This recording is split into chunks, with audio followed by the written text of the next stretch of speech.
What is going on, guys? Mikey's Garage here, back with another video. In today's video, I'm going to be giving you guys an update on everything that I bought since we last talked. When I told you guys the motor blew up, I have some pretty interesting things, so I definitely say you guys should stick around. Saying it in the beginning, make sure you guys like, comment, and subscribe. On the road to 100, we're almost there, man. It's kind of crazy to me, and I appreciate you guys for all the support and all that. But yeah, we're gonna get straight into it. Start showing you guys everything that I have. All right, so here's just an overview of everything that I bought since we last talked. I'm gonna be breaking everything down into like categories. I'll tell you if you actually need it, and I'll try to go into detail just in case you're going through the same process as me and you want to go LSV or B20V, which is, you know, a B20 block with a B18 or B16 head, and vice versa with a B18 and, you know, B16 head.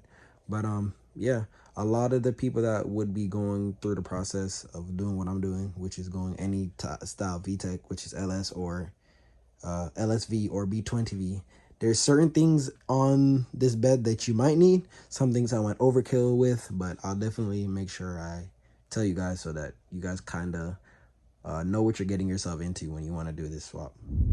All right, so I'm going to start off with the coolant neck. I know this isn't extraordinary, but it's something that I had to buy. I bought this Type R head, and it didn't come with an actual coolant neck.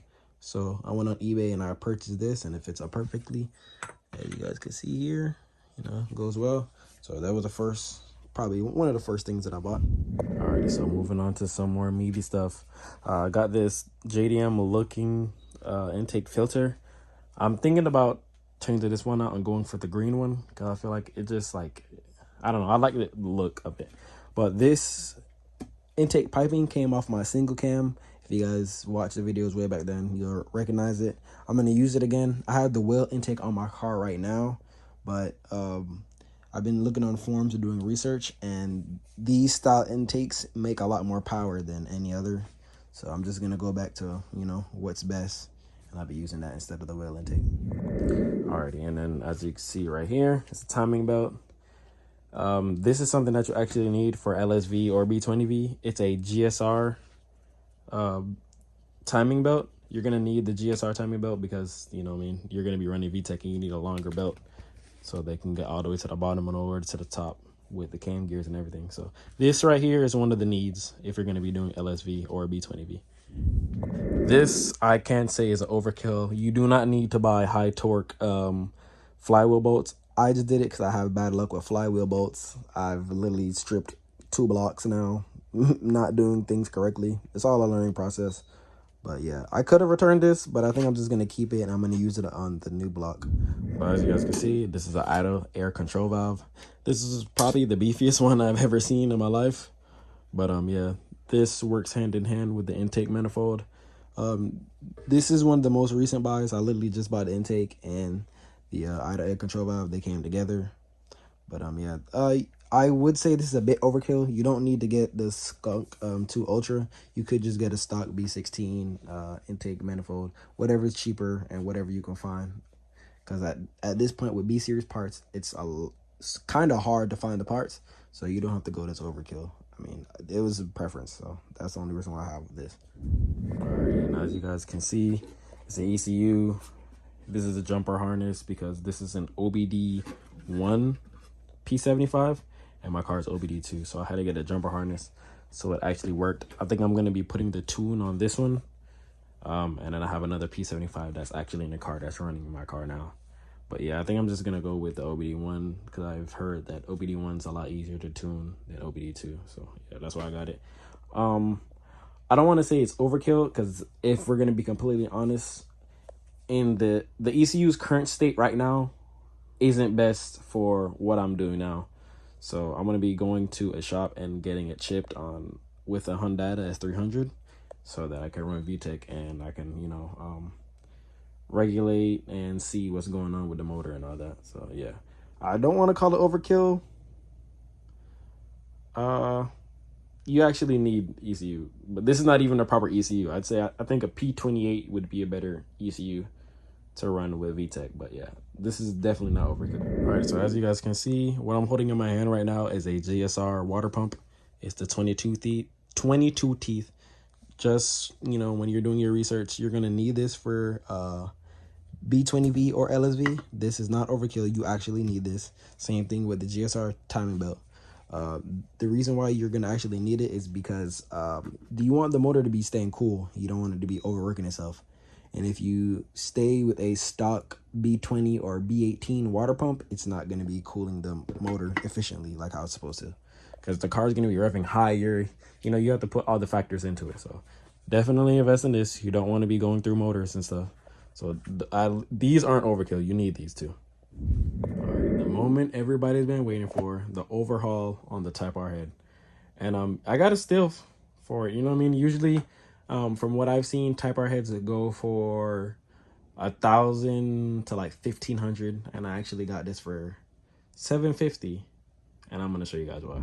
Right, so this is the reason why I picked it up for 750. This is how it basically looked. Everything was taken apart. The guy had went over it. He was gonna bring it to the machine shop, but ended up just falling out of, you know, the car scene and everything. And it didn't come with an intake that's separate. We're still gonna go over that, but we're just on the head for now.